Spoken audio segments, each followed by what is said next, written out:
जी हाँ, जय कन्हैया लाल की। और 1.5 घंटे का वक्त बचा है जब आगमन होगा नंद गोपाल का, कान्हा का, और पूरी दुनिया इसका इंतजार कर रही है। और जैसा आप देख सकते हैं, हम अलग अलग जगहों से आप तक आज की इस खूबसूरत छटा को पहुंचाने की कोशिश कर रहे हैं। न्यूज़ 24 के साथ जुड़े रहिए। हर एक अद्भुत तस्वीर, विहंगम दृश्य आप तक कृष्ण जन्माष्टमी से जुड़ी हम न्यूज़ 24 पर पहुंचाते रहेंगे। मेरे साथ विपनेश मौजूद है मथुरा से, उनके साथ पंडित जी भी है। और विपनेश, यही समझना चाहेंगे, जरा बात कीजिए, मथुरा में जन्मोत्सव, ये जो सेलिब्रेशन होता है, जन्म का उत्सव होता है, अपने आप में कितना खास, कितना अनूठा, कितना बड़ा, कितना महात्म्य है इसका? जैसा कि आप जानते हैं कि हिंदुस्तान में भगवान श्री कृष्ण के जन्म की पूजा हर मंदिर में, हर घर में होती है। लेकिन जब उनके गर्भगृह की बात की जाती है, जन्म स्थान की बात होती है, तो यहाँ पर उनका जो जन्मोत्सव होता है, उनका जो अभिषेक होता है, वो एकदम अलग होता है। ना सिर्फ हिंदुस्तान में, वर्ल्ड में देखा जाता है। मेरे साथ मैं तस्वीरें भी दिखाऊंगी, यहाँ के भक्त क्या सोचते हैं जब मैंने बात की, वो भी मैं आपको बताऊंगी। लेकिन इस वक्त पंडित जी मेरे साथ मौजूद हैं, जो यहीं मथुरा में रहते हैं, और वो जानते हैं यहाँ की पूरी विधि, जो ठीक 11 बजे से शुरू होगी। तो पंडित जी, बिना देर किए मैं आपसे शुरुआत कर रही हूँ। पहले अपना नाम बता दीजिए, और 11 बजे जो मुख्य पूजा का कार्यक्रम शुरू हो रहा है, उसकी पूरी विधि। देखिए, मेरा नाम सुशील गोस्वामी है और मैं नंदगाम का प्रसिद्ध नंद बाबा अंदर वहाँ का सेवायत गोस्वामी हूँ। आज भगवान श्री कृष्ण का जन्मोत्सव जो मनाया जा रहा है, तो पुराणों और श्रीमद् भागवत के अनुसार 5247वां जन्मोत्सव है। द्वापर काल में जो जन्म लिया था भगवान ने, तो आज हम उनका 5247वां जन्मोत्सव मना रहे हैं। और भगवान श्री कृष्ण का जो जन्म हुआ वो भादो मास के कृष्ण पक्ष की अष्टमी तिथि को हुआ, और उस समय जो नक्षत्र था वो रोहिणी नक्षत्र था। तो जो अष्टमी तिथि है वो 29 तारीख को रात्रि में 1:59 से शुरू हुई है, और 31 तारीख यानी आज अभी 30 तारीख है, 12 बजे बाद बदल जाएगी। तो 31 तारीख को सुबह 2 बजे तक यानी 2 AM तक वो तिथि रहेगी। और जो रोहिणी नक्षत्र है वो आज सुबह 30 तारीख को सुबह 6:44 से शुरू हुआ है, और 9:40 तक रोहिणी नक्षत्र रहेगा।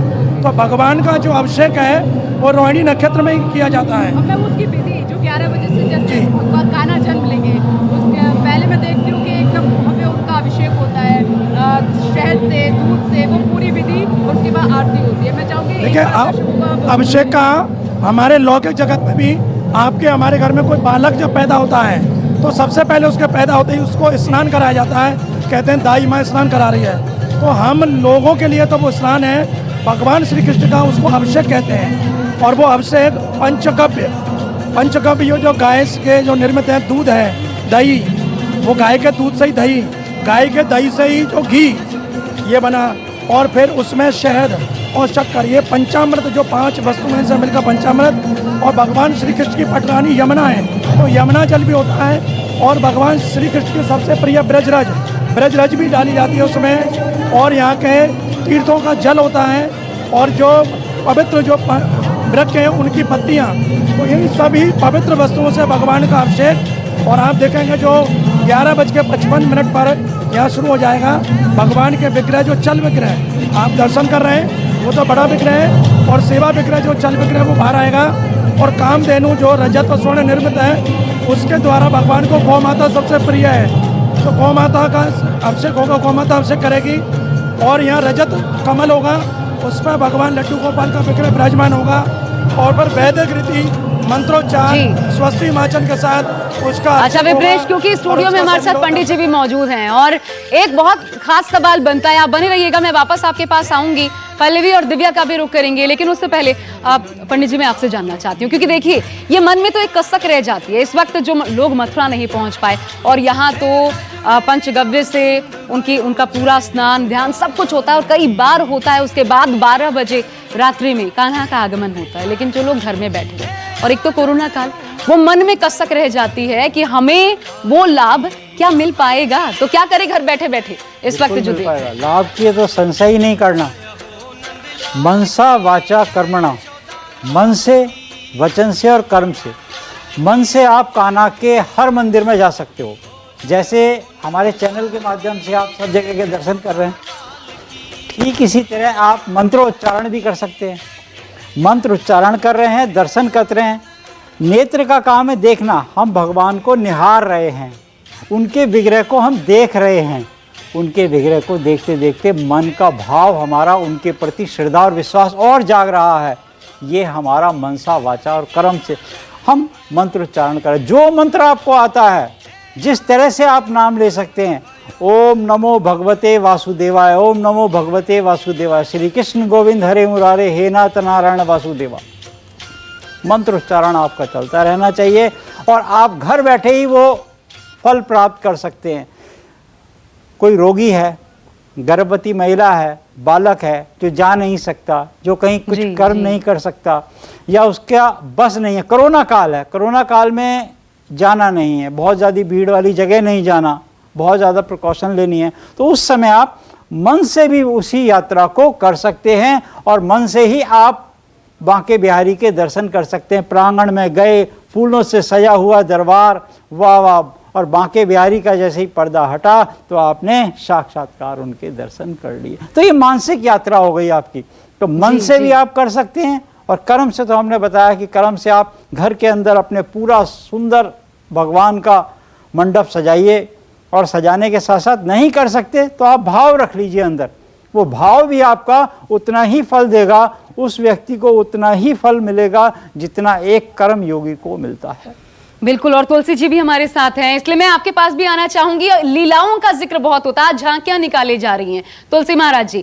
अब ये जो लीला मंचन होता है, जो झांकियां निकाली जाती हैं, कितना खास, कितना महत्वपूर्ण हो जाता है आज के दिन ये दर्शन। इससे क्या सीखने की जरूरत है आज के युग में? हम तो कल की अभी उस अवतार का इंतजार ही कर रहे हैं, लेकिन उससे पहले सतयुग जैसा महसूस करें और वैसा ही अपनी सृष्टि को बनाने की कोशिश करें, तो कितना महत्वपूर्ण हो जाता है। इनसे सीख लेना क्या क्या? आशा जी, मेरी आवाज पहुंच रही होगी, शायद वीडियो नहीं आ पा रहा होगा। जी, वीडियो भी आ रही है और आवाज भी आ रही है। अच्छा, दोनों आ रही है तो बहुत अच्छी बात है। मैं इतना ही कहना चाहता हूं कि इस समय एक ही बात कहूंगा कि मन के हारे हार है, मन के जीते जीत, और मन ही मिलावत राम सो मन ही करत फजीत, और मन के मारे बन गए बनतज बस्ती मार, और कहा कबीर मन लालची एक ऊँट हारत नाय, या की गति है अटपटी झटपट लखे न कोई, और जब मन की खटपट मिटे झटपट दर्शन होए। अभी पंडित जी कह रहे थे कि हर जगह दर्शन हो सकता है, तो मेरे गोविंद को आप हर जगह पा सकते हैं। मेरा गोविंद कण कण में व्याप्त है, आप सबका के हृदय में वो व्याप्त है, और यही प्रेम है कि उमड़ रहा है वृंदावन में, बिरला मंदिर में, दिल्ली में, वर्ल्ड में, अमेरिका में, वाशिंगटन में। आप कहीं भी पाएंगे तो मेरे गोविंद परिचय के कौन है। इसलिए गोपाल को केवल इतना ही है, भजा है उसको वही मिले हैं, रैदास रहीम कबीर रस खान इसी के प्राण आधार हैं। तो मेरे गोविंद को भजने के लिए आप अपने घरों में बैठ के आनंद से उनका नाम लीजिए।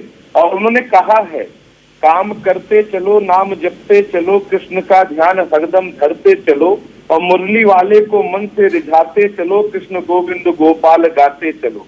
याद आएगी उनको कभी ना कभी, कृष्ण दर्शन तो देंगे कभी ना कभी, ऐसा विश्वास मन में जगाते चलो, कृष्ण गोविंद गोपाल गाते चलो। अभी 1.5 घंटे बाद मेरा गोपाल आप सबके घरों में। मैं आपसे तुलसी जी आग्रह करने वाली थी, क्योंकि मुझे ऐसा लगता है, आपको देखकर ही अनुभूति होती है कि आप उस कृष्ण रंग में रंगे हुए हैं। तो अगर 2 लाइनें आप भजन गुनगुनाएं आज। हाँ, तो आप जरूर सुनिए। मैं इतना जरूर कहूंगा कि मेरे गोविंद को इस बात से जरूर कहिए। तो अगर आप अपने गोपाल को घर में बुलाना चाहते तो मैं आपको एक बात कहता हूँ, राधे राधे गाने को जी चाहता है। आज भक्तों का जो मन कर रहा है वही बता रहा हूँ जी। सभी वहां से घरों में बैठे बैठे गा रहे हैं, राधे राधे गाने को जी चाहता है, वृंदावन में जाने को जी चाहता है। आता जी, आपका भी मन कर रहा होगा वहीं जाने। बिल्कुल। राधे राधे गाने को जी चाहता है, वृंदावन में जाने को जी चाहता है। क्या है वृंदावन में? वृंदावन में बांके बिहारी, बांके बिहारी, हाँ कुंज बिहारी, नैना लड़ाने को जी चाहता है, राधे राधे गाने को जी चाहता है। वृंदावन में जाने को जी चाहता है। आप सभी को हार्दिक अद्भुत। शुभकामनाएं कृष्ण जन्माष्टमी की, और मेरे लाला की हार्दिक शुभकामनाएं, हार्दिक बधाई। मेरा कन्हैया आप सबके घरन में आए और नेक माखन चुराए और बिल्कुल। खूब बढ़िया माखन को भोग लगाओ और चकाचक को बढ़िया पाओ। और यही यही कह रहा हूँ कि ब्रजवासी हम कह रहे हैं जी। कि रोज भगवान कहते हैं कि रोज लो मौज लो, मेरे कन्हैया को खोज लो। यही कन्हैया सबसे सब जगह अनूठी बस चीज है श्री कृष्ण में, यही अनूठी चीज है। मतलब भक्त वत्सल भी हम कहते हैं, लेकिन उनसे प्रेम दर्शाना भी। देखिए गोपियां, आज गोपियां अपने आप को उनसे किस प्रकार जुड़ा हुआ मानती हैं। ये शायद सबसे अनूठा रिश्ता है जो सिर्फ और सिर्फ अपने भक्तों के लिए, श्री कृष्ण के प्रति आज दर्शाने का वो मौका नहीं छोड़ते। एक बहुत छोटा सा ब्रेक हम यहाँ ले रहे हैं। मेरे साथ सभी खास मेहमान बने हुए हैं, सहयोगियों का भी रुख करेंगे, वहां की भी खास तस्वीरें लगातार न्यूज़ 24 पर हम आपको दिखाते रहेंगे। नमस्कार, मैं हूं मानक गुप्ता। अगर आपको हमारा ये वीडियो पसंद आया हो तो इसे लाइक और शेयर जरूर करें, और हाँ, हमें सब्सक्राइब और फॉलो करना ना भूलें ताकि आप देश और दुनिया की कोई खबर मिस ना करें। तो जुड़े रहिए हमारे साथ और देखते रहिए न्यूज़ 24।